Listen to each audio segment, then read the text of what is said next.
नमस्कार, आप देख रहे हैं सत्य हिंदी का 8 बजे का बुलेटिन और मैं हूं आपके साथ कृति सिंह। ईरान इसराइल जंग में जितनी बात तबाही की हो रही है, उतनी ही उम्मीद शांति की भी जताई जा रही है। कुल मिलाकर इस जंग ने सबको कंफ्यूज कर दिया है।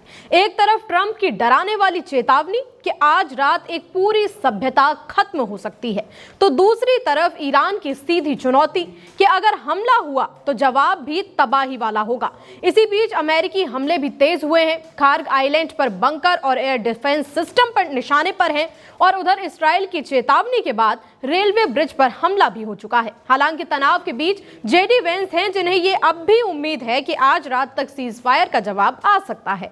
क्या होने वाला है इस जंग में, समझेंगे इन खबरों से। लेकिन सबसे पहले बुलेटिन की 5 बड़ी खबरें जान लेते हैं।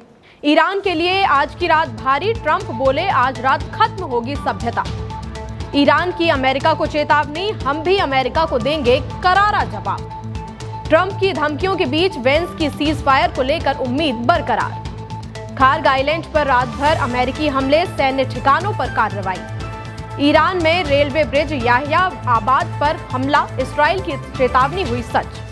स्ट्रेट ऑफ हॉर्मुज खोलने की समय सीमा नजदीक आने के साथ ही अमेरिकी राष्ट्रपति ट्रंप के सुर ज्यादा आक्रामक हो गए हैं। ट्रंप ने अपने ट्रुथ सोशल पर पोस्ट में लिखा कि आज रात एक पूरी सभ्यता खत्म हो जाएगी जो कभी भी वापस नहीं आ पाएगी। हालांकि उन्होंने ये भी कहा कि वो ऐसा चाहते तो नहीं है, लेकिन हालात ऐसे बन रहे हैं कि कुछ भी हो सकता है।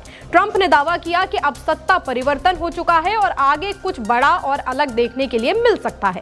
उन्होंने इसे दुनिया के इतिहास का बेहद अहम पल बताया और कहा कि आज रात सब साफ हो जाएगा। ट्रंप का कहना है कि 47 वर्षों की जबरन वसूली, भ्रष्टाचार और मौत का अंत होगा। ईरान के महान लोगों पर ईश्वर की कृपा हो। ईरान की सेना IRGC ने साफ कह दिया है कि अगर अमेरिका ने उनके बिजली घरों और पुलों जैसे नागरिक ठिकानों पर हमला किया तो वो भी जवाब देने में जरा भी पीछे नहीं हटेंगे। ईरान ने चेतावनी दी है कि वो अमेरिका और उसके सहयोगियों के इंफ्रास्ट्रक्चर को इस तरह तबाह कर देंगे कि ये लोग सालों तक तेल और गैस के लिए तरसते रहेंगे। IRGC ने यह भी कहा कि अमेरिका को अंदाजा ही नहीं है कि उनकी कितनी अहम जगह ईरान के निशाने पर हैं। अगर अमेरिकी सेना ने सीमा पार की तो जवाब सिर्फ इस इलाके तक सीमित नहीं रहेगा, बल्कि इसका असर और ज्यादा दूर तक जाएगा। ट्रंप और ईरान की धमकियों के वार पलटवार के बीच अमेरिकी उपराष्ट्रपति जेडी वेंस की सीज फायर को लेकर उम्मीद अभी भी बरकरार है। वेंस का कहना है कि अमेरिका ने ईरान में अपने ज्यादातर सैन्य लक्ष्य हासिल कर लिए हैं और मुझे उम्मीद है कि राष्ट्रपति ट्रंप की डेडलाइन खत्म होने से पहले ही रात 8 बजे तक ईरान अपना जवाब दे देगा और मुझे ये भी उम्मीद है कि ईरानी कुछ अच्छा ही जवाब देंगे। वेंस ने साथ ही ये भी कह दिया कि अमेरिका के पास अभी भी ऐसे कई टूल्स हैं जिनका इस्तेमाल अब तक किया नहीं गया है। यानी कि एक तरफ सीज फायर की उम्मीद और दूसरी तरफ कड़े कदम के लिए भी प्लान उनका तैयार है। अमेरिकी सेना ने ईरान के खार्ग आइलैंड पर रात भर हमले किए हैं। अमेरिकी अधिकारियों के मुताबिक इन हमलों में हवाई हमले किए गए और जमीनी सैनिकों का इस्तेमाल नहीं हुआ। हमले में ईरान के मिलिट्री बंकर, हथियारों के गोदाम, एयर डिफेंस सिस्टम और दूसरे सैन्य ठिकानों को निशाना बनाया गया। अमेरिका ने साफ कहा है कि यह हमला सिर्फ सैन्य ठिकानों पर था, तेल के ठिकानों को जानबूझकर छुआ नहीं गया। खार्ग आइलैंड ईरान का सबसे बड़ा तेल निर्यात केंद्र माना जाता है, इसलिए यह हमला बहुत ज्यादा जरूरी माना जा रहा है। ईरान के काशान शहर में याहिया आबाद रेलवे ब्रिज पर बड़ा हमला हुआ है। ईरानी मीडिया के मुताबिक इस हमले के पीछे इसराइल का ही हाथ है, क्योंकि यह हमला ठीक उसी समय के बाद हुआ है जब इस्राएली सेना ने लोगों को ट्रेनों और रेलवे ट्रैक से दूर रहने की चेतावनी दी थी। यानी कि जो चेतावनी दी गई थी अब वही सच होती नजर आ रही है।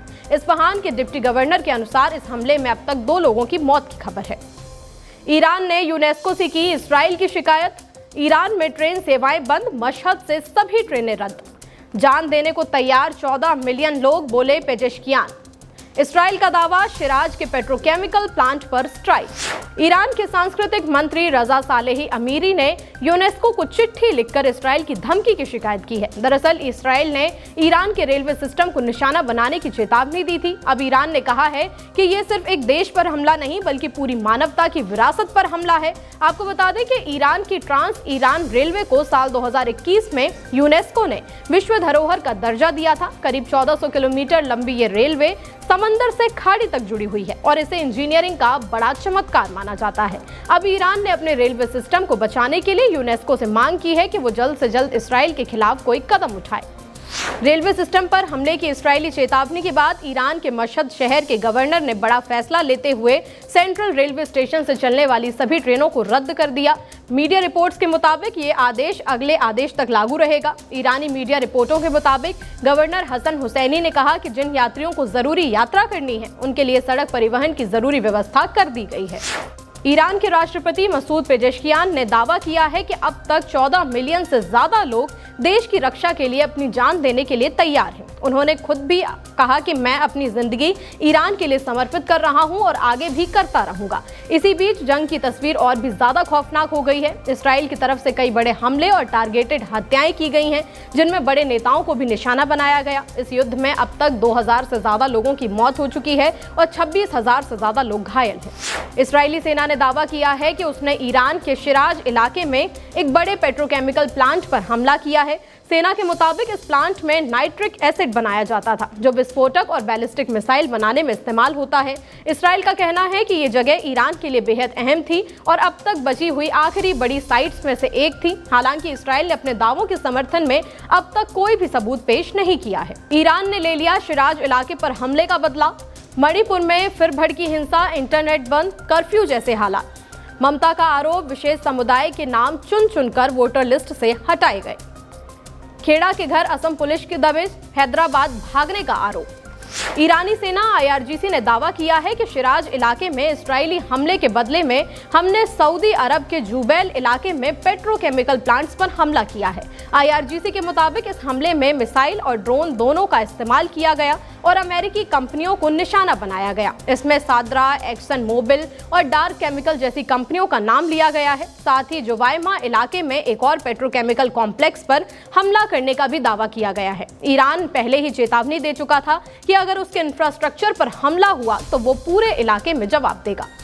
मणिपुर में फिर से हिंसा भड़कने की वजह से इम्फाल ईस्ट, इम्फाल वेस्ट, थौबल, काकचिंग और विष्णुपुर समेत 5 जिलों में मोबाइल इंटरनेट बंद कर दिया गया है और विष्णुपुर में कर्फ्यू भी लगा दिया गया है। सरकार का कहना है कि ये फैसला अफवाहों को रोकने और हालात काबू करने के लिए लिया गया है। दरअसल मणिपुर के मोइरांग इलाके में रात के अंधेरे में कुछ संदिग्ध हमलावरों ने एक घर पर विस्फोटक फेंक दिया, जिसमें सो रहे 5 साल के बच्चे और 6 महीने की बच्ची की मौत हो गई। इस हमले में उनकी मां भी गंभीर रूप से घायल हो गई। घटना के बाद इलाके में गुस्सा फूट पड़ा, लोग सड़कों पर उतर आए, गाड़ियों में आग लगा दी गई, पुलिस चौकी पर हमला हुआ, भीड़ ने CRPF कैंप तक को घेर लिया, जिसके बाद सुरक्षा बलों को फायरिंग करनी पड़ी। इसमें कई लोग घायल भी हो गए। पश्चिम बंगाल में चुनाव से पहले वोटर लिस्ट को लेकर सियासत गर्मा गई है। मुख्यमंत्री ममता बनर्जी ने सीधे तौर पर आरोप लगाया है कि कुछ खास समुदायों को टारगेट करके उनके नाम वोटर लिस्ट से हटा दिए गए हैं। नादिया जिले में एक रैली को संबोधित करते हुए ममता बनर्जी ने कहा कि उनकी पार्टी TMC उन लोगों के साथ खड़ी है जिनके नाम लिस्ट से हटाए गए हैं। ताजा आंकड़ों के मुताबिक चुनाव आयोग ने करीब 91 लाख वोटर्स के नाम हटा दिए हैं। ममता बनर्जी ने दावा किया कि उनके सुप्रीम कोर्ट जाने के बाद करीब 32 लाख नाम फिर से जोड़े गए हैं। उन्होंने कहा कि वोटर लिस्ट से नाम हटाने का काम सुनियोजित तरीके से किया गया है। कांग्रेस नेता पवन खेड़ा के घर मंगलवार को असम पुलिस की टीम पहुंची, लेकिन खेड़ा घर पर मौजूद नहीं थे। इस पर असम के मुख्यमंत्री हिमंता बिस्वा शर्मा ने बड़ा आरोप लगाया और कहा कि पवन खेड़ा हैदराबाद भाग गए हैं। दरअसल ये पूरा विवाद तब शुरू हुआ जब खेड़ा ने शर्मा की पत्नी रिंकी भुइयां शर्मा पर गंभीर आरोप लगाए। खेड़ा ने दावा किया था कि उनके पास 3 देशों के पासपोर्ट हैं और दुबई में संपत्तियां भी हैं, जिनका जिक्र चुनावी हलफनामे में नहीं किया गया। हालांकि शर्मा और उनकी पत्नी ने इन सभी आरोपों को सिरे से खारिज कर दिया है। इतना ही नहीं, शर्मा की पत्नी ने खेड़ा के खिलाफ FIR भी दर्ज की है और जिसके बाद ये कार्रवाई शुरू हो गई है। फिलहाल के लिए इतना ही। देश दुनिया की एक एक अपडेट के लिए आप देखते रहिए सत्य हिंदी। नमस्कार।